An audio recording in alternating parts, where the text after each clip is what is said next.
All right. Hello, everyone. Welcome to HCC.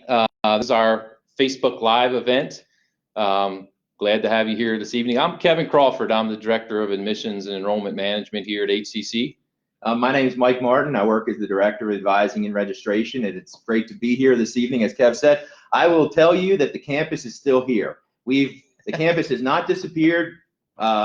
It's still here, and we'll be excited to get back on it when the time's right. I tell you, the best part so far has been being able to see Kevin. I know he's missed me probably over the past six weeks that we've been remote, but it was nice to certainly see him this evening. What's this? Hey, it's growing out, man. You give Mike a hat and a volleyball, it looks like Tom Hanks from Castaway. I mean, that's grown pretty well for those of you who haven't seen him in a while. 6 weeks of growing, yes. And I tell you, we're excited to answer all your questions here. We're here to help you tonight. Kevin and I played baseball together for a long time, so I'm going to let him lead off tonight. I've had the pleasure of hitting behind him in the lineup a lot of times, so I'm going to let him start, and I'll pick up later. Thanks, Mike. And our goal tonight is to cover as many things to answer your questions of becoming an HCC student as we possibly can. We don't have all of the answers. I know some people have questions about summer semester, fall semester, and there's still some things that we'll have to work out as time goes by. But we definitely want to get started and answer as many questions as we can. So Mike, why don't you start off and give some updates about the summer semester and things we're thinking about for the summer? Sure. Summer semester right now for students, just so you guys can be aware, the summer semester is going to be completely remote and online, including all classes. The classes will be online. I know that there was a time when lab sciences were going to have a face-to-face component with the lab, but that's no longer the case. A lot of the classes in the summer will meet online. Some of the components of the class may involve students having to get on at a certain time. This is a little different than what we're used to with online classes, but students may have to log on at a certain time for the summer classes, but we're ready to go. We have a dynamic faculty and a staff that have been working remotely, and we'll be able to help students be successful with a lot of the resources we have. Good. And another update is the summer grad gift program that we're starting for our graduating high school seniors of 2020. And tomorrow morning at 6 o'clock in the morning, our application for that program will go live. Basically, if you're a 2020 high school graduate, you can take up to 2 classes tuition-free here for the summer. You're still responsible for paying the registration fees and the course fees and textbooks, but it's a tremendous savings for high school seniors who've really had their senior year cut out on them here in the spring. So visiting hagerstowncc.edu/gradgift, GRADGIFT, you'll find out everything you need to know about that grad gift, and we're extremely excited about that. It's a really great program. Like you said, seniors have been through an awful lot, and for them to have something that like this that they can maybe get a jump start on college. We'd love to see a lot of the seniors that take a class in the summer stay with us in the fall. Yep. We're not sure what the fall is going to bring, but certainly if they get started with us in the summer, we'd love to be able to see you stay with us. Okay, let's get started. So we're doing a series of these. This isn't going to be the only one. It'll be the next, next 5 weeks. Yes. On Thursdays, we're going to do this. Mike and I are proud to represent the faculty, the staff, and the students here at HCC, so we can be the voice to help our incoming students to get started. So I want to start with the admissions part. If you forget everything we talk about tonight and you want to become a student, remember, you need to apply for admission first. And everything we talk about tonight can be found at hagerstowncc.edu. And if you click on the Future Students link, it's all right there. It is a one step after another of what we're going to go over. So it starts with the application, and the application to HCC is a free application. It all can be done online. And once you apply, the main goal is for us to generate an acceptance letter to come to you so that you know what your next steps are, you know what your login is, and you know what your student ID number is. So I would recommend students who want to get started do that application for admission to HCC. Now I know we have students and families who are watching saying, hey, we took classes in the Essence program and we applied quite a while ago and we don't have that acceptance letter anymore. You can email the admissions department and we can send another acceptance letter to you. But the main thing is when you apply, you want to wait for that acceptance letter to come in the mail. Right now, we're able to mail things out on, get the things in the mail on Fridays, and that will go over what some of your next steps are. So we have Dr. Oljalati here tonight, Dean of Students, and she's going to be asking some questions to us that are coming in from students who are watching. Kevin, we have a question from Jane. Jane wants to know, when is the deadline for applying for fall courses? So that question's asked a lot, and a community college is on what's called rolling admissions. So there's no deadline, but classes do start August 31st, and you don't want to wait that long. You want to get in early.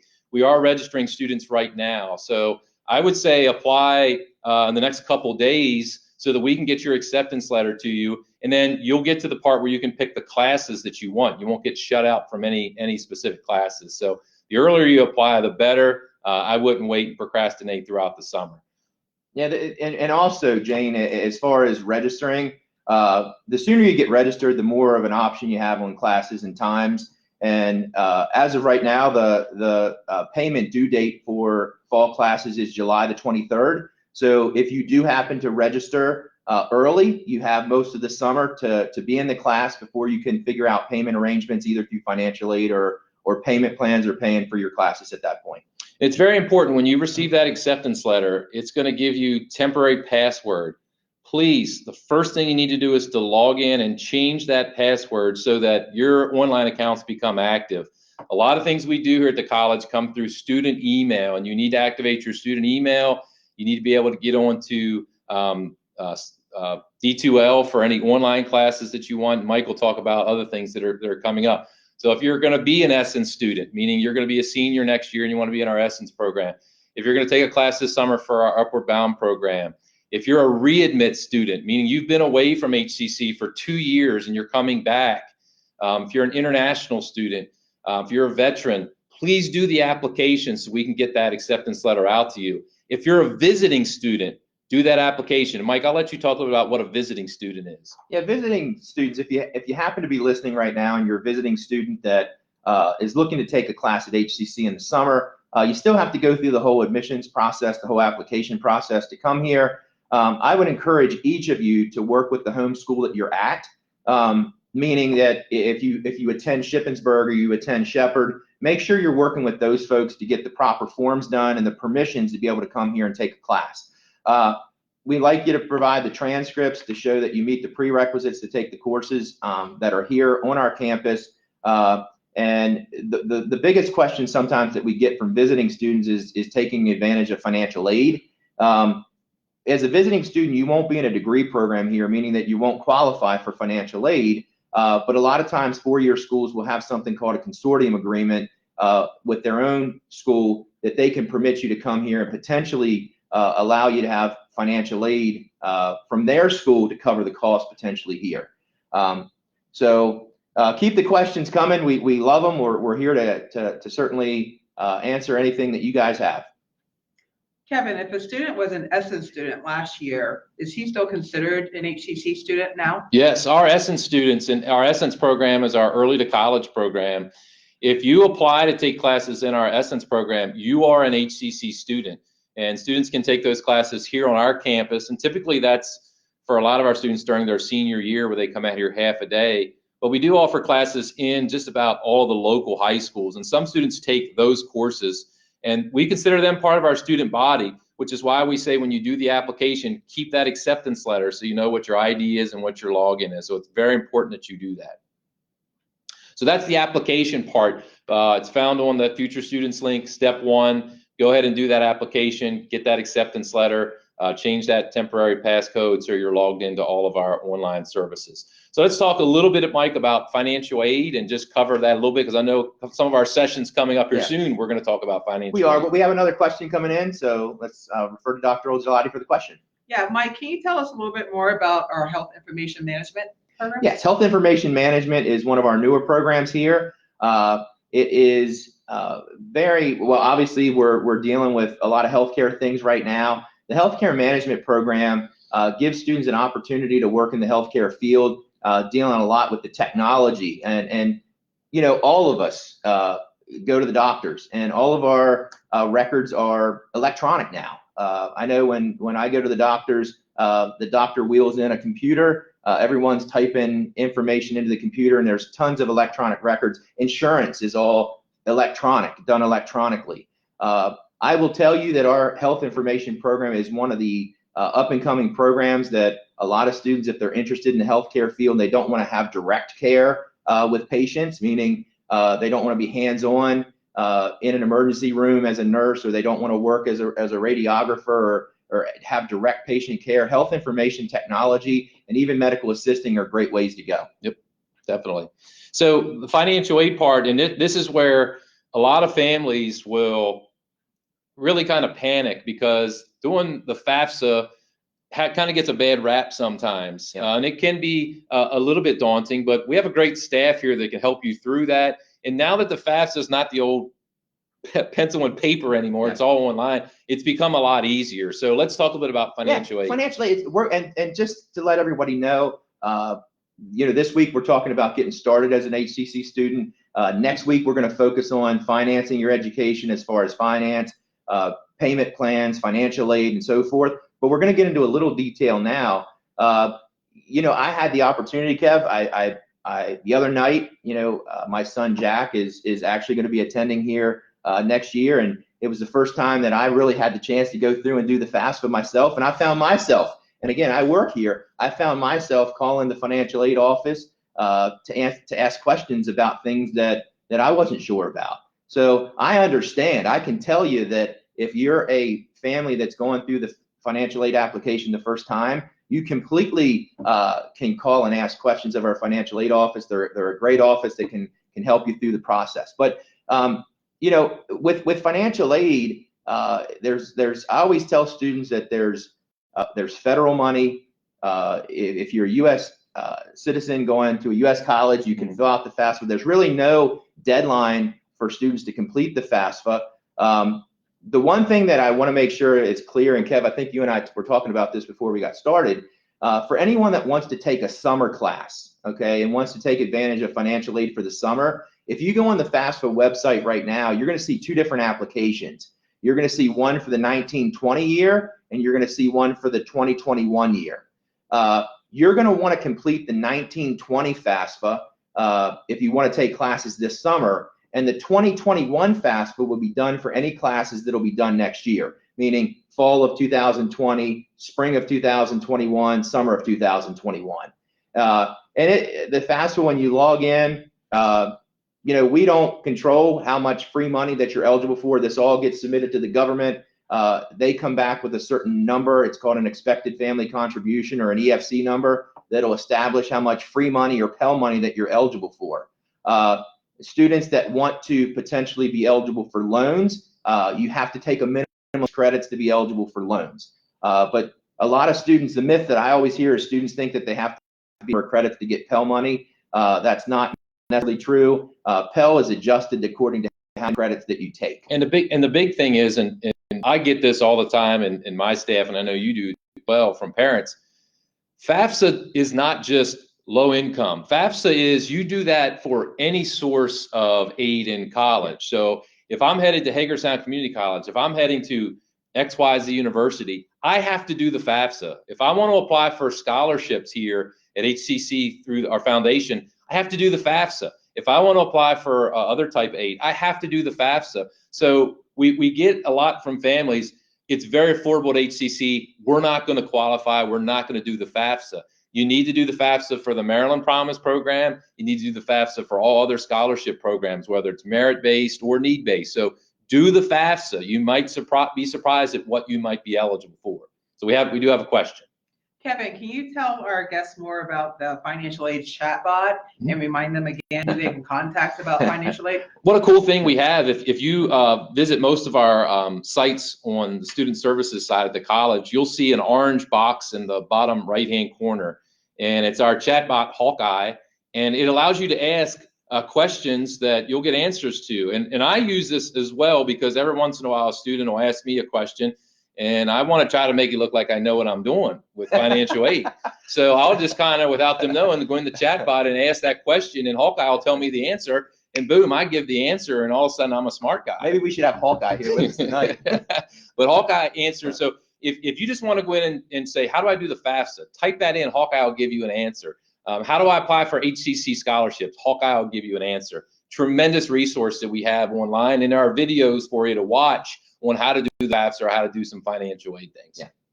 Other things I want to go over with financial aid real quick.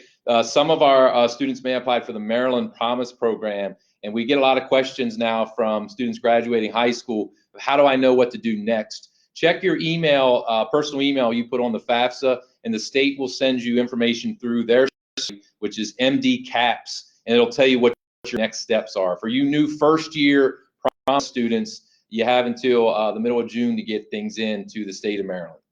So I think we do have another question. Yes. Mike, Kate would like to know how she can go about scheduling classes as a first-time student. Okay, Kate, thanks for your question. As we were getting through things, scheduling piece, as long as you have everything in place, meaning you have to have applied first. If you have already applied, Kate, the next step, and we haven't got to it yet, deals with whether or not students have to take placement testing. Certainly, if students are, I'm not sure of whether you're a traditional student or non-traditional student, Kate, but if you're a recent high school graduate and have a 3.0 GPA or higher, you're exempted from placement testing, which means that if you have an application on file, you have the 3.0 GPA on file, then you are ready to move towards scheduling and come into our advising office. At this point, you can imagine that I'm very proud, very happy with how our advising staff has handled this whole remote thing. I know we're all proud of our offices, but I'm really proud of how our advisors are working with students. We can do phone appointments. We do have the capability of doing Zoom appointments. We would ask that you either contact us by our email, which is advise@hagerstowncc.edu. Again, that's advise@hagerstowncc.edu. Or you call us at 240-500-2240, and you're going to have to leave a message, but we will get back to you. We will set up something that one of our advisors could work with you. We'll make sure that we can get you logged into your accounts if you're not already in, and then we'll help you pick the classes and then assist you through the process of getting scheduled at that point. But Kate brought up, the whole process. Yeah, we're getting ahead of you hit on a little bit, but I'm glad she asked that, because that helps us tremendously. But like Mike had mentioned about right before registering for classes, you're going to have to show something that you're either college ready or you're ready to take classes with us. And everyone will reach out to us and say, hey, I need to do a placement test. I need to do a placement test. Let's first of all talk about ways you can get around doing the placement test, okay? So last year it was implemented that if you're a high school graduate and you have an overall 3.0 grade point average, you're exempt from placement tests. And that's good for 5 years. So we will go back for the class of 2015 up through the class of 2020. If you have a 3.0 high school cumulative grade point average, send us your transcript, you're exempt from placement tests. A lot of the school counselors locally, and we really appreciate them. They're doing a great job in helping us out. Will be able to send us electronic transcripts or email us your transcripts. Just reach out to them and let us know that you want your transcript sent to us. We also, for those of you who are recently out of high school, can use SAT scores, a math score of 530, evidence-based reading and writing score of 480, or ACT scores of 21 in the English and math. We can use those to exempt you from placement testing. Or if you're a local Washington County graduate and you took PARCC testing, we can use scores of 750 on Algebra 2, 750 in English 10 or 11. So some of those scores will exempt you from testing. Or if you've taken classes at another accredited college or university and you send those transcripts to us that you've passed a college level math or an English course, that exempts you from placement testing as well. Did I miss anything there? I'm trying to sit here and thinking if you were a 3.0 when you were in high school. I was 3.1, I think it was. It was I think I was in that might have helped merit classes, as they called them back then. So Mike and I both graduated from HCC, and we both went different paths here as a college, and I think it's perfect when we're explaining situations. So Mike is a genius. He probably aced the SATs, and you came to HCC and you're ready to register for classes. I didn't. So I came to HCC and I went and took our placement test, which right now, if you look at step 3 and future students on our webpage, there's a link if you need to do the placement test to fill out a form so that you can do placement testing remotely. So please look at that link, because we're getting a lot of questions. Well, how do I do placement testing from home? Step 3 future students will allow you to fill out a form to do that. So I, as a student, did the placement test here at HCC, and I, as a student, tested into developmental or remedial courses. I didn't test college level. So we went different paths. The old path here was there were a bunch of remedial math and a bunch of remedial English. That's not so anymore. There's only really one remedial for each area, possibly 2 in the English, and then you're college ready. So we want students to be college ready and get started on their degree. Yeah, and I thoroughly enjoyed you calling me a genius there. That made me feel good. Right. I will tell you guys that that if you don't need placement testing, on our website, if you can go to our college catalog, it does list all the programs that we have. All the degree programs, if you happen to get into the catalog and you click on the degree program that's out there, it provides a pathway for you to potentially finish in 2 years. The pathway recommends 5 courses that you would want to potentially take in the first semester, and then it gives that pathway for you to follow to get your degree in 2 years. The good part about potentially getting started in the summer is if you didn't want to have to take 5 classes in the fall, you could jumpstart this summer on a class and then maybe not have to take 12 credits in the fall, or 15 credits in the fall, but rather 12. I always get a common question from students that they always wonder how many courses or credits should I take. And you know, I always tell students, if you want to try to graduate in 2 years and you start with us in the fall, it's recommended that if you could take 5 classes or 15 credits each semester. You do the math, 15 credits in the fall, 15 in the spring is 30, 30 in the first year, 30 in the second year is 60 total credits. Now, if you're working, everyone's different. If you're working full-time in a job, it's not very smart to take full-time work and full-time school. You're not going to set yourself up to be successful. So students that are working full-time, usually it's more comfortable for them to take 2 to 3 classes getting started. Now, it may take you longer to finish, but certainly we'd rather see you be successful than to try to take on too much. I've seen some students that have been able to do both, but it's a rare occurrence. We always like to tell students, if you're in a position that you don't have to work a lot of hours and you can work part-time and potentially take full-time school, whether it's 12 or 15 credits, you're going to speed up the process of getting the degree. I think we have another question. Kevin, Gracie wants to know if she should take the placement test before signing up for the grad gifts tuition-free classes. Yeah, so Gracie, you will need to, as part of the grad gift, you need to make sure you've applied to HCC. We need a copy of a high school transcript, and if it's not showing a 3.0 or you're not meeting one of those other things, you need to have the placement test taken care of by the May the 15th deadline we have for students to apply, because we're going to be selecting students throughout that time to be able to register for classes. So we need to have you take that placement test. I would, as soon as you can, click on that form, fill out the information so you're in touch with our testing center to test. Part of filling the form out too, Kev, when you fill the form out, and I went in and looked at it, part of the last part of the form actually asks you to schedule an appointment to actually take the placement test remotely. You have to have the ability to do a Zoom session. So if you don't have Zoom and you have to take the placement test, you do need a Zoom account. It lists all that on there, but you want to get on sooner than later to schedule that appointment so that you can get it done by the 15th. Kevin, Lois has a question that I'm sure a lot of folks are wondering about.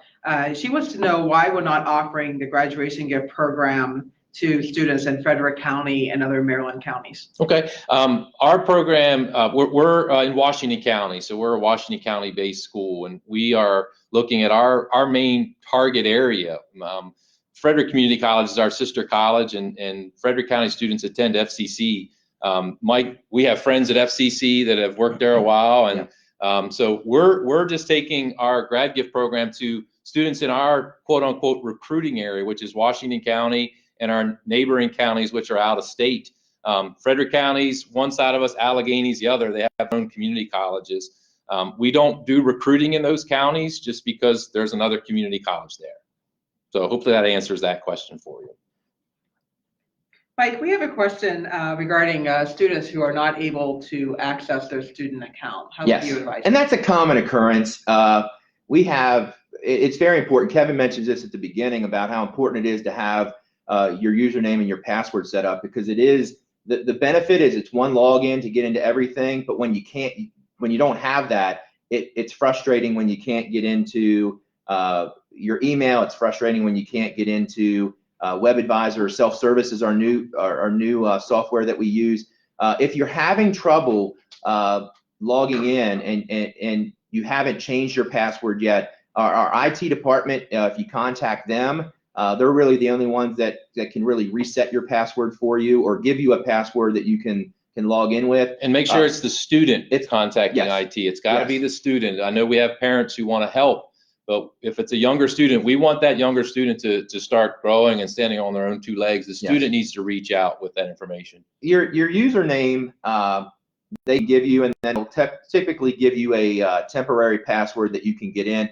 If you go on our website, there will be a phone number that you can call. There'll also be a number that you can text, and then there's also an email address. Once you set it up, I would encourage all of you that we have a reset tool that you can use now as well. But you really have to go in and get that password set up the first time. I will tell you that if you're going to be emailing or texting our IT department, please be aware that they may ask some personally identifiable information just to make sure it's you. I mean, obviously we try to protect student records here, and we got to make sure that whoever's reaching out to reset their password, that we're providing identifiable information to make sure that we're resetting that student's. And I think the easiest way, if you just go on to search the site, if you type in IT help desk, it'll take you right to a link to find that. So that's a common question, and utilize that email and text message software. I know in admissions we do email and text messaging, and we can get back to you pretty quickly that way. And I will say, as a follow-up to that, but if you're going to contact our advising department to want to schedule classes, make sure that you do know your username and that you can log in. There's not much we can do to help you until we can get you logged into your self-service account or your Web Advisor account. So make sure that if you can't do that prior to contacting our office, that you're working with IT to make sure you can get in. You will use that username and password for everything here on campus to get into, like I said, your Web Advisor self-service, to get into your email, to log into D2L, which is our online learning platform. So that's a very important username and password to get into everything. Yeah, and I want to talk about, Mike talked about registration, and I want everyone to understand, if you have a student who's going to be in the Essence program, that means they're a junior in high school right now, and next year in their senior year, they're going to come to HCC for the Essence program. You don't go through academic advising. Those students come through the admissions department. Once again, future students page, there's a link, I think it's number 1, click on Essence, it walks you through the steps. If you contact the admissions office, you make an appointment with us, we approve your discount. We give a 25% tuition discount for all of our students on their first 4 classes. And then Washington County Public School students get an extra discount from the school system, which is part of Senate Bill 740. It's basically the law that they pay a little bit of a discount. And if you're a free and reduced meal student who attends Washington County Public Schools, you attend HCC basically tuition free, kind of like the grad gift program. You only pay those registration fees. Thing with Essence students, you'll still apply to college. You'll have an acceptance letter that comes out. There is a form that you'll complete called an Essence form. And on the form, there's a place for a school counselor's signature. For this fall, we're saying you don't need that school counselor's signature because it's impossible to get it to your school counselor. But we need student and parent signature. You can mail it to us, you can upload it and email it to the admissions office. But that goes over all of our discounts. It goes over our dual enrollment Pell Grant program, where high school students can apply for a Pell Grant. It goes over our Essence Supplemental Scholarship as well. So early to college Essence students register through the admissions office.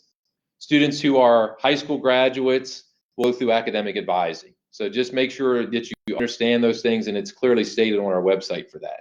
I think we got another question. Another question. Yeah, Mike, Louise asked a question that a lot of folks are wondering about right now. Can you talk a little bit about what HCC is planning to celebrate the graduating class of 2020? Yes, and Louise, thanks for that question. That's a thing that we're definitely at some point going to celebrate with those that have worked so hard here on our campus. They deserve. I know a lot of students have had a lot of blood, sweat, and tears, so to speak, and had some tough times to get through what they've earned. I know at this point this is probably not the answer that a lot of people want to hear, but at this point we haven't really established a time to have a graduation ceremony yet.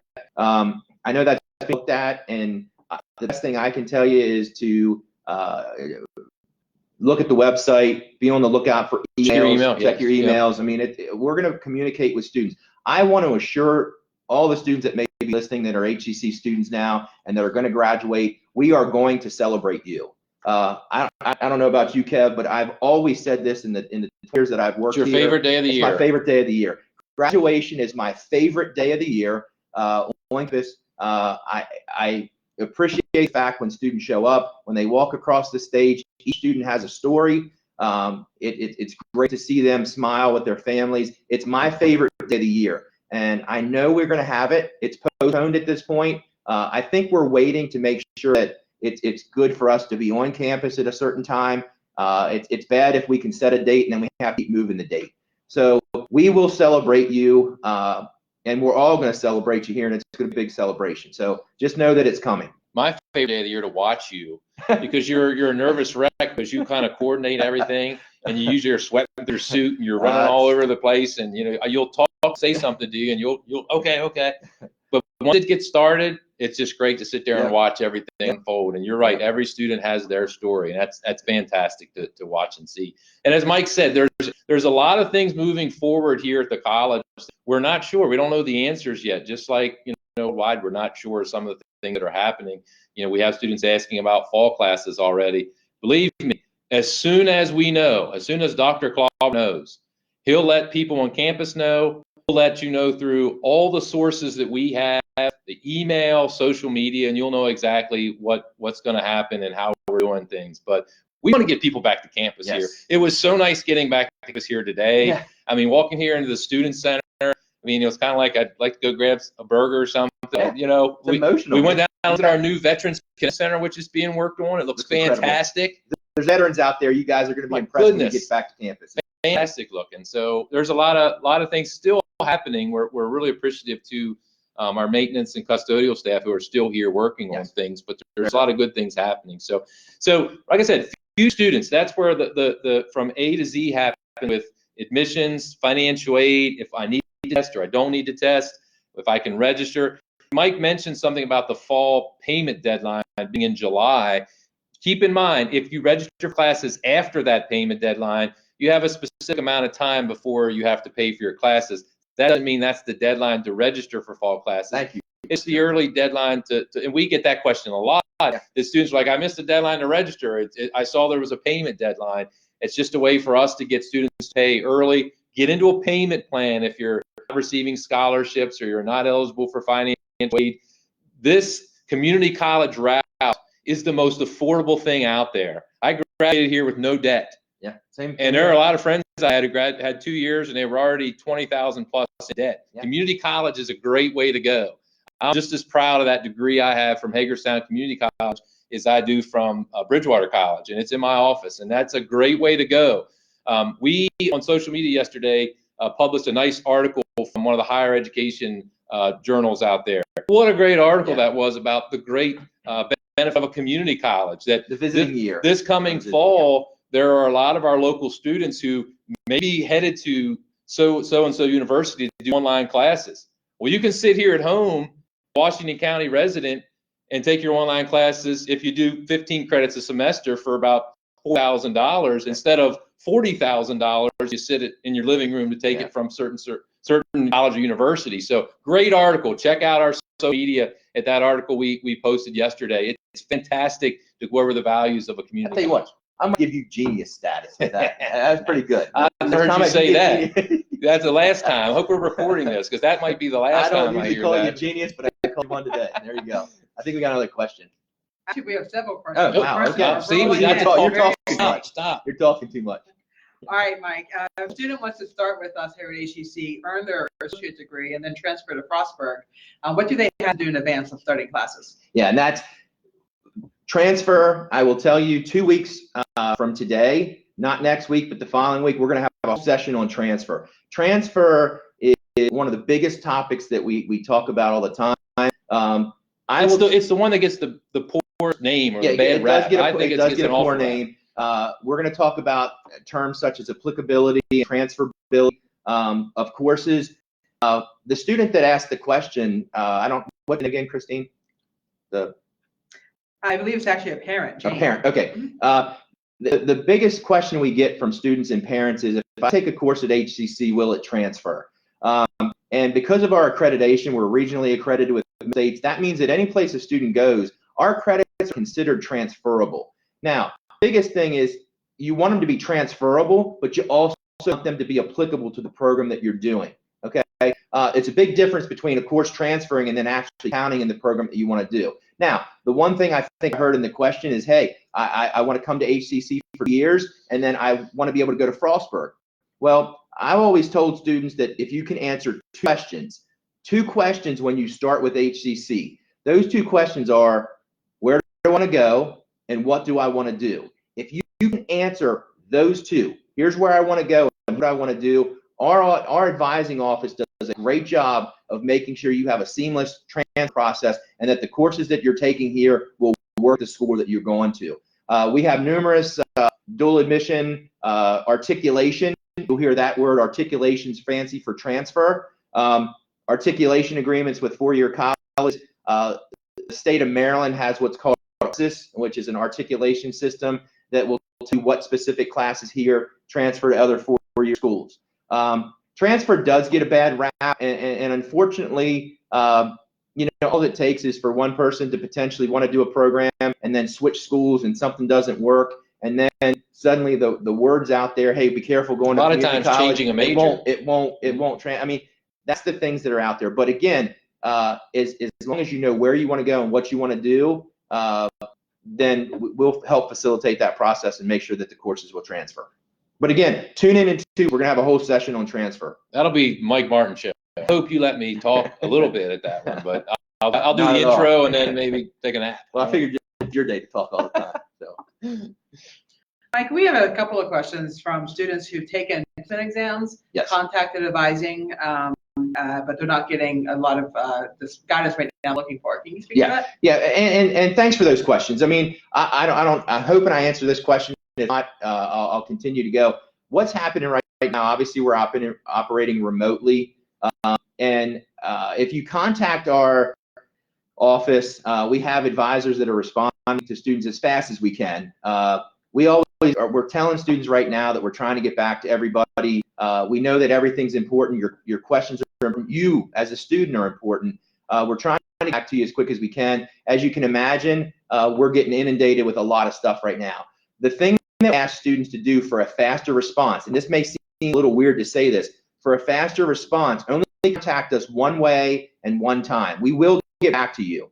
Either call and leave us a voice message or leave us an email. What we're finding right now is that students are emailing us 2 or 3 times. They're leaving 2 or 3 voice messages. They're contacting each advisor individually. And the only problem that happens with that is I have one advisor that's potentially responding to this. We have 3 or 4 advisors responding to the same student, and that bogs down and slows down the system of us responding. So you can, if any students out there that wants to contact advising for us to get back to, if you contact us one time, we will get back to you. And if we haven't, that's our apologies for that. We're hoping that that we can contact you by phone. I know trying to advise on email sometimes going back and forth.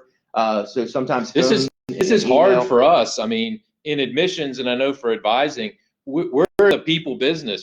We work with, you're in front of us, and now to take that away, it's very difficult to do. Yeah. Getting over email or phone's not ideal.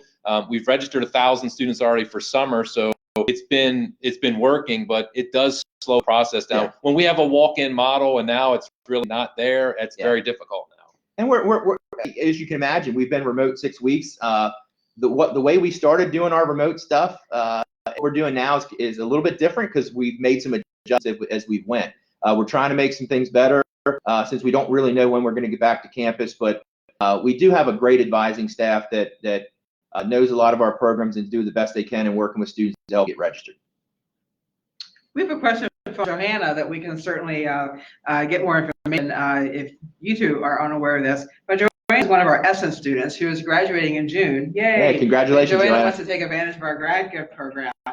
When she is looking at completing the 1920 FAFSA, it's not allowing her to link 2017 tax information.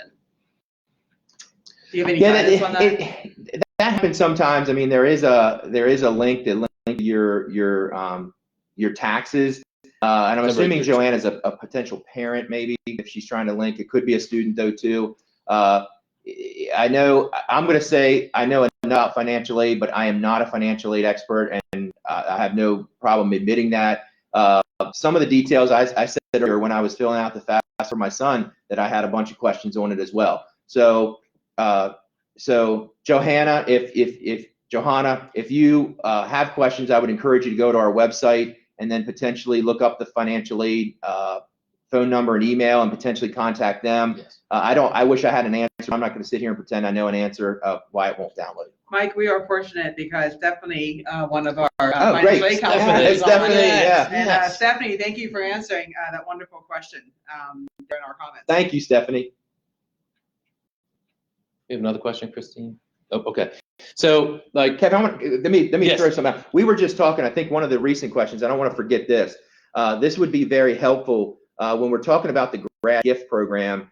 We've had a lot of students that have asked questions about the grad gift, Yes. and it seems that that's a common thing, especially with tomorrow, that the application is going to hit. I want to say that all students, high school students, the graduates that are going through this grad gift program, if you've already registered, you still have to go through the process. You still have to fill the application out.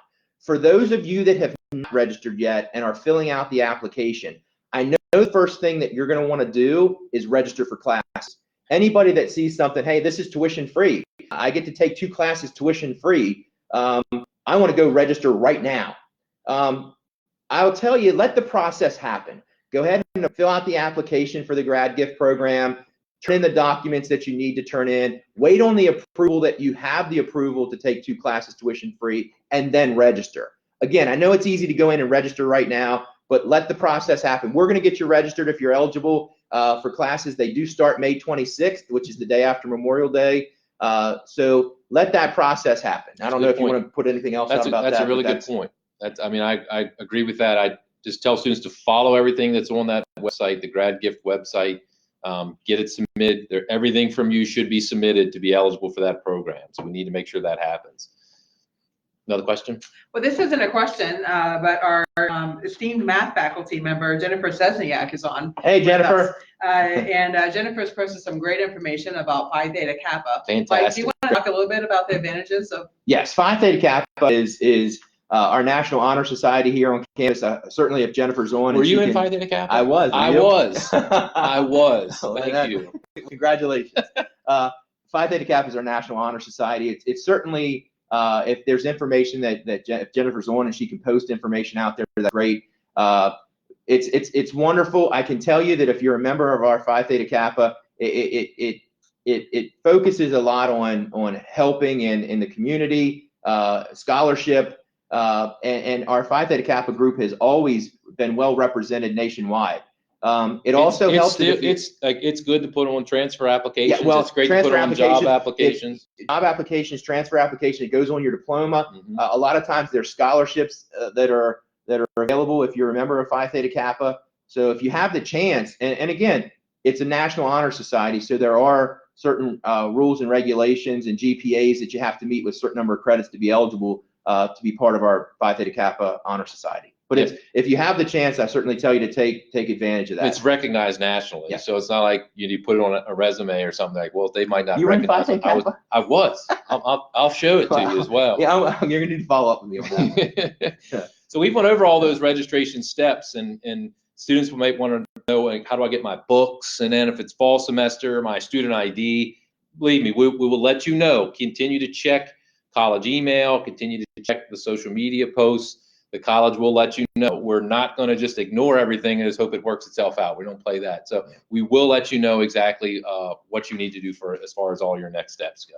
So I wanted to say something else here real quick too, because is this your one more thing? This is my one. Okay. At meetings, I always have one more thing. This is my one more thing before we end tonight. This is for those of you that might be watching. This is the one thing. This is a Facebook live series. We wanted to talk a little bit tonight. I wish we had more time because we could probably sit here and talk all night. I know you could. Well, you've done most of the talking.